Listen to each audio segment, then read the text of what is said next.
My name is Christina, and I am 34 years old.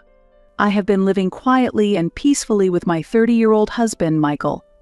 We met through a friend when I was 24 years old, and after 3 years of dating, we got married.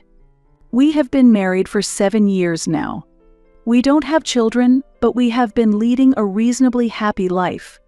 However, one day, I received a phone call from my 27-year-old sister, Hannah. "Christina, please, can I stay at your house for a while?" she asked in a tearful voice. As I listened to her story, I learned that she had broken up with her fiancé and had also caused trouble at work, which led to her quitting her job. She had nowhere else to go. "All right, you can stay with us for a while," I said. As a family, I couldn't just leave her be. My husband Michael also readily agreed, saying, "Of course, it's okay." But at that time, I already felt a slight discomfort deep inside. The day my sister Hannah moved into our house, she displayed an uncharacteristic cheerfulness for someone who had just lost a lover. "I knew it! Your house is lovely. It's like a hotel," she exclaimed, sitting boldly on the living room sofa and elegantly sipping tea. I smiled wryly to myself and thought, well, it's just for a little while. However, her behavior gradually changed. First, it was her demeanor. Initially, she acted apologetic, but within a few days she began to behave as if it was her own home. She would wake up later than me, and while I was making coffee in the kitchen, she would start ordering me around, saying, "Christina, get the milk." That wasn't all. She also became unusually close to my husband, Michael. "Michael, you're trying to become an actor, right? That's wonderful." "I think men with dreams are really attractive," she said, her eyes sparkling. To which my husband Michael smiled as if not entirely displeased. "Thank you, Hannah. But I'm still getting rejected at auditions," he replied. "That's not true. You'll definitely succeed soon. Talented people will eventually flourish." My sister Hannah exaggeratedly praised and encouraged him. I felt uneasy watching this scene. Of course, there's nothing wrong with my sister encouraging my husband Michael, but there was a strange familiarity in her attitude. Moreover, my sister Hannah began to frequently bring up the topic of house ownership. "This house is really spacious and lovely, isn't it? Michael, did you find it?" "No, Christina decided on it. She handled all the contract procedures too," my husband Michael responded. "Oh." My sister Hannah fell silent, as if pondering something, then changed the topic. However, a strange unease began to grow inside me. From then on, she sought more opportunities to be alone with my husband Michael. I had to leave the house for work during the day. During that time, she would watch movies or go to cafes with my husband Michael. Today, I went to a new cafe with Michael. It was very stylish, and the coffee was delicious. My sister Hannah excitedly told me when I got home.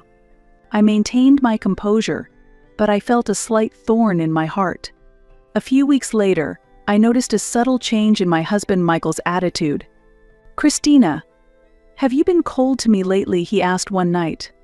"What?" "No, not at all," I replied. "Somehow I feel like Hannah sees me better than you do," he said. I was shocked and angry at the same time. "Michael, have you forgotten that I'm the one supporting you?" My husband Michael was at a loss for words. He lived like a stay-at-home husband while trying to become an actor, and I continued to work to support his dream. Yet, what was he talking about? That night, I sat alone in the living room, deep in thought. Since my sister Hannah had come, my relationship with my husband Michael seemed to have slowly changed. Was I truly supporting him? Or was I just being conveniently used? I had no concrete evidence yet. I couldn't imagine then that this discomfort would eventually lead to a definitive betrayal. One day, I came home and immediately sensed an unusual atmosphere. The house was too quiet. Normally, I would hear the TV or my husband Michael and my sister Hannah's laughter, but today there was nothing. As I entered the living room, my husband Michael and my sister Hannah were sitting on the sofa, smiling as if they had been waiting for me. "Welcome home, Christina," We were waiting to have dinner together. I'm home. The house was strangely quiet, so I thought you both weren't here. Thanks for making dinner. I'm starving. After dinner, while I was cleaning up, my husband suddenly said, I want a divorce. What? What did you just say? My hand, holding a wine glass on the dining table, involuntarily stiffened. My husband Michael's face showed no sign of guilt. Instead, there was almost a relaxed smile. I've fallen out of love with you. I can't be with you anymore, Christina. His words were chillingly cold. I was shocked by the way he treated the time we had built together as a couple, as if it were nothing significant. Michael, is that really all? Have you really lost interest in me so easily? My husband Michael did not answer, but instead looked over my shoulder at Hannah. At that moment, a bad feeling surged through me. My sister Hannah slowly stepped forward, a meaningful smile on her face, and said, Christina, I'm pregnant. What? You are pregnant? Yes, with Michael's child. There was a triumphant look in Hannah's eyes. I heard something crumble inside my mind. This house belongs to Michael. So Christina, you should leave right away. Upon hearing Hannah's words, I took a deep breath. Anger surged within me, but more importantly, I had to think clearly. They clearly expected me to be upset and lose my composure. But I wouldn't let things go their way. I see. I slowly placed my wine glass on the table and faced them. This house is in my name. So, shouldn't you two be the ones to leave? My sister Hannah's face changed color instantly. Her previous confident smile vanished and her mouth twitched. Christina, what are you talking about? It's simple. This house is mine. Michael could live here because I allowed it. But if you're going to say such things, there's no need for that anymore.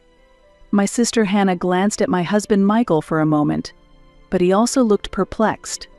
Apparently, both of them thought I would agree to the divorce without any fuss. You don't own anything anymore. My sister Hannah persisted. It's obvious you'll struggle financially without Michael. You have no options. If you think so, that's naive. I quietly smiled. I have my own job, and I'm not as destitute as you think. Rather, it seems like you two might end up having more problems. My sister Hannah's face turned pale. My husband Michael, sensing my calm demeanor, frowned, now visibly worried. Christina, what are you trying to say? My husband Michael said in a low voice. It's simple. I'm just saying that I'm not as powerless as you think. I stood up and slowly left the room. As soon as I entered another room, I called my mother. Mom, there's something I need to tell you. I started speaking, my voice trembling over the phone. My mother's response was drawn out, but I quickly continued. Mom, Hannah and Michael were having an affair, and Hannah is pregnant. I struggled with my words, but it was a major issue I had to convey. After a moment of silence, my mother finally spoke. That's really terrible. What are you going to do now? I thought I detected surprise and concern in my mother's voice, but there was a calmness there too. I don't know what to do, but I can't understand how this happened. I desperately held back tears welling up inside me. What should we do as a family? After a moment of silence, my mother's reply was cold. Why don't you just get a divorce? That seems the quickest solution. Her words were completely different from the help I was seeking. Her voice seemed emotionally detached, and I felt her words pierce me. Divorce? I was startled, and my voice shook. Mom, why would you say something so cold? But if Hannah is pregnant, isn't divorce the only option? My mother stated matter-of-factly, seemingly indifferent to my reaction. It was as if she prioritized a practical solution over my feelings and our family bonds. In that moment, I felt completely betrayed by the expectation that my mother would support me, and a huge void formed in my heart. The coldness was as unbearable as my husband's betrayal for me, who had believed in the bonds of our family. The next day, I accidentally learned a secret about my husband Michael. Late at night, I saw him on the phone in his study and stopped, curious. The door was slightly open, and a low voice leaked out. As I casually listened, I heard unexpected words. "I told Christina about the divorce like you said, Mother. But it doesn't seem like she'll accept it easily. What should I do?" "Mother?" he said. I felt my whole body freeze. My husband Michael was talking to my mother. I couldn't believe what I was hearing, but I decided to listen more intently. But my husband Michael was saying something in response, and then I was shocked by the next words he said. "I was able to stay at home full-time because of your support. I tried to repay that kindness." At that moment, I was taken aback. He must have believed all this time that he was receiving support from my parents.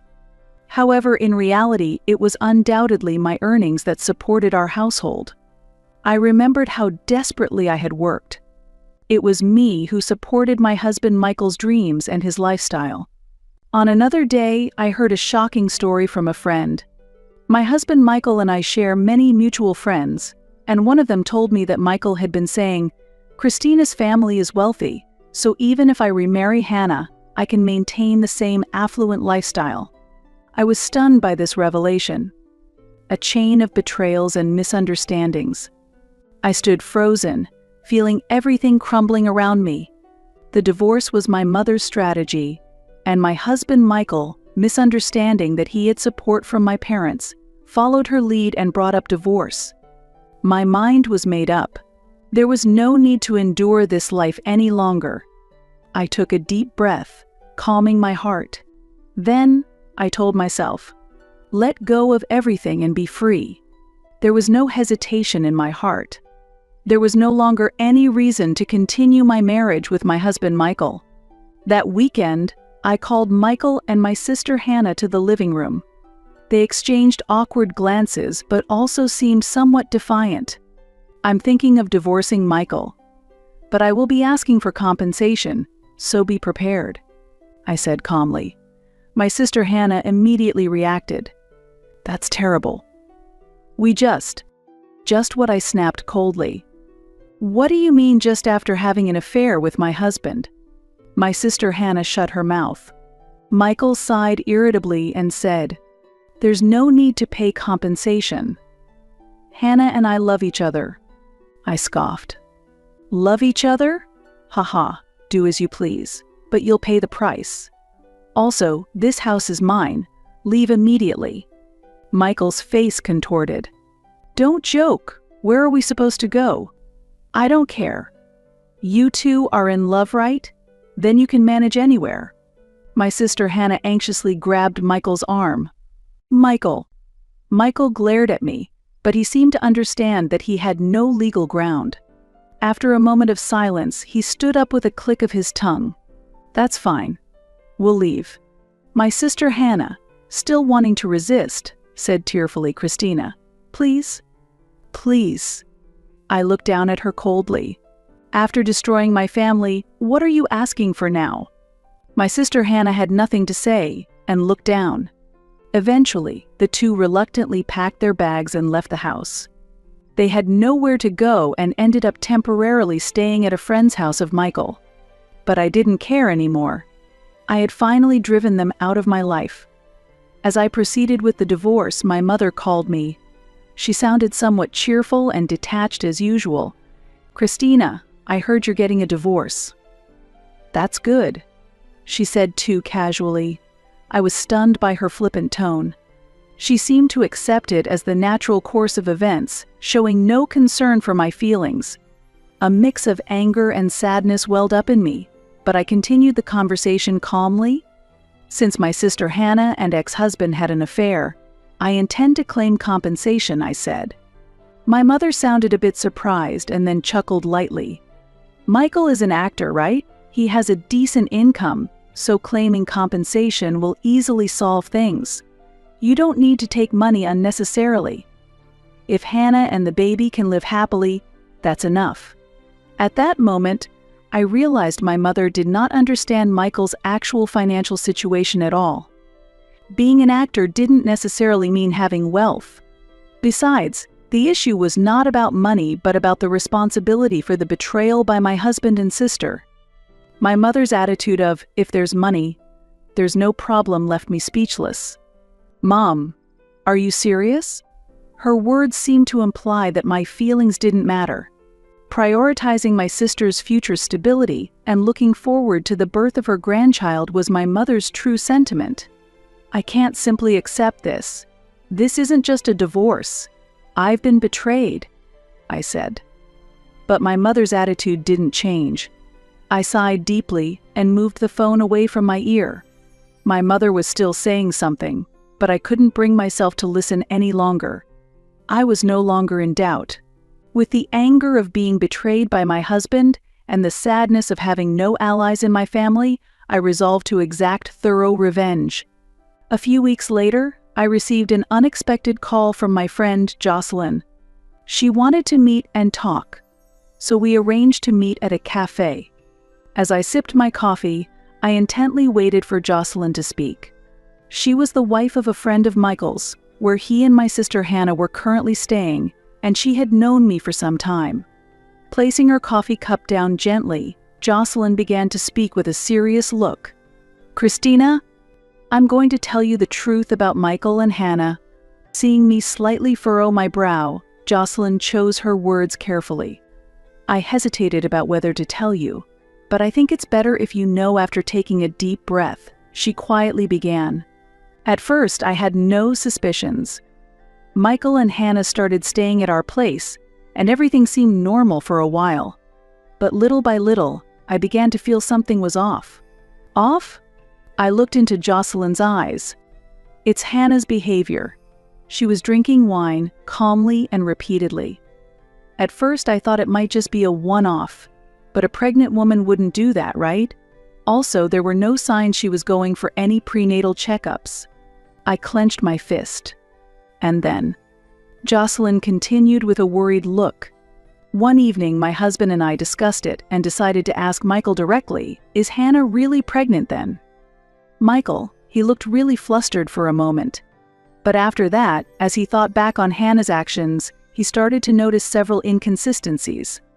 Jocelyn gripped her coffee cup tightly and continued quietly.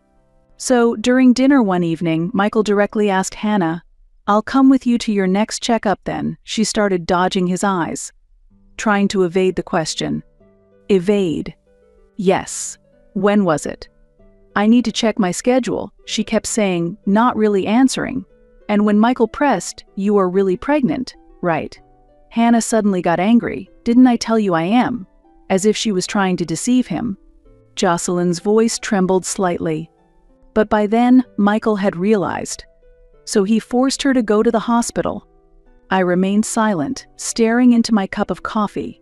Anger and sadness swirled in my head. And the result? Jocelyn shook her head slightly. Ultimately, Hannah wasn't pregnant at all, she said with a sigh. I quietly waited for her to continue. They've been arguing ever since they came back from the hospital. They were so heated that they didn't even notice I was there. Jocelyn frowned, as if recalling the atmosphere of that moment. Enough already, Hannah shouted.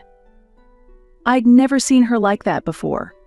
It was as if she was convincing herself all I wanted was to get married. Michael, I just wanted to marry you. I listened in silence, feeling a slow burn of rage building inside me. Michael just stared at her in disbelief. Why would you lie about being pregnant when he asked that? His voice was trembling. And what did Hannah say?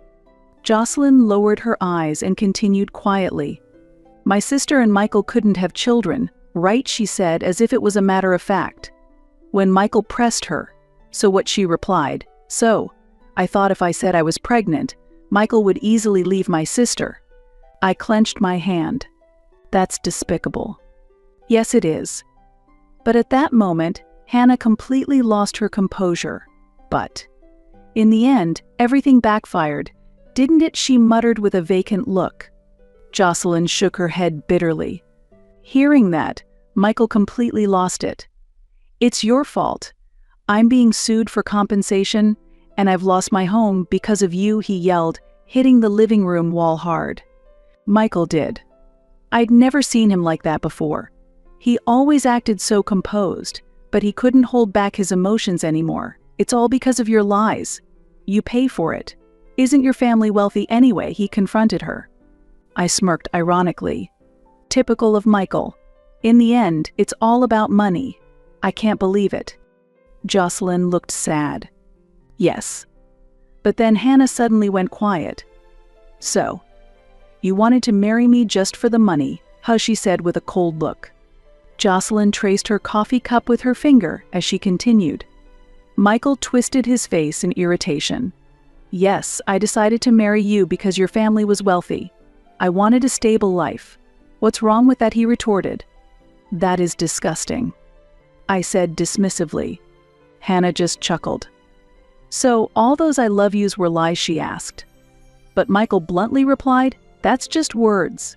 Look at the reality then. Hannah suddenly laughed, breathing out a small sigh, truly despicable. But let me tell you something. My family doesn't have any money. Jocelyn continued her story in a matter-of-fact tone. The color drained from Michael's face. Hannah coldly laughed. If you were after money, it was wrong from the start. I almost burst out laughing. In the end, they both got what they deserved, haha. Exactly. Their relationship is completely broken now. Hannah stayed with us, but we've reached our limit, and I finally told her, you need to leave. Jocelyn shrugged with a wry smile. So, they might be wandering the streets by now. I sipped my cold coffee and smiled quietly. Serves them right, haha. Jocelyn seemed a bit taken aback but soon sighed. Christina, what are you going to do? I slowly set down my cup and looked straight into Jocelyn's eyes. It's decided. My voice filled with anger and determination. Jocelyn, thank you for telling me. Jocelyn looked at me anxiously but said nothing. I was somewhat curious about how my sister Hannah was getting by after being thrown out of the house, but it was all her responsibility, and it no longer had anything to do with me. She must be seeking help from our parents. Sure enough, the next day, I received a call from them. Christina, we've heard from Hannah. We understand why you can't forgive your sister, but you two are siblings. Can't you reconcile somehow? My father pleaded, but I didn't answer right away. Then my mother took the phone. Christina, we're family. Let's forget the past and start over. Hannah is remorseful, she said, her voice desperate, but it resonated hollowly with me. Mom, when I was suffering, you didn't protect me. And now you say we're family, so just forget the past. Please, Christina. Please. It's too late, Mom. I rejected my parents' plea. Every time I recalled how hurt and alone I had been, their words felt empty. When I was betrayed, my parents never supported me even once. Now, to hear them say convenient things was more than I could accept. Forgiving not only my sister but also my parents' betrayal was not something I could easily do. I learned from relatives that my sister Hannah had eventually returned to our parents' house. According to them, my parents had reluctantly accepted her. They had even told their friends and relatives about the expected grandchild. Now that everyone knew the truth that it had all been a lie, my sister Hannah faced criticism from all sides. My mother complained that my sister Hannah had embarrassed them terribly, and at family gatherings, my parents felt uncomfortable. Meanwhile, I finalized my divorce and sold the house where I had lived for many years. Deciding to start a new life, I prioritized taking care of myself and moving beyond the past pains. By then, Michael, too, had lost everything. Jobless, chased by compensation payments, and nearly broke, Michael and my sister Hannah were both left in a desolate loneliness of their own making. Quietly smiling, I murmured, "That's the path you chose." Having cut ties with the past, I now looked forward to a future filled with hope and love.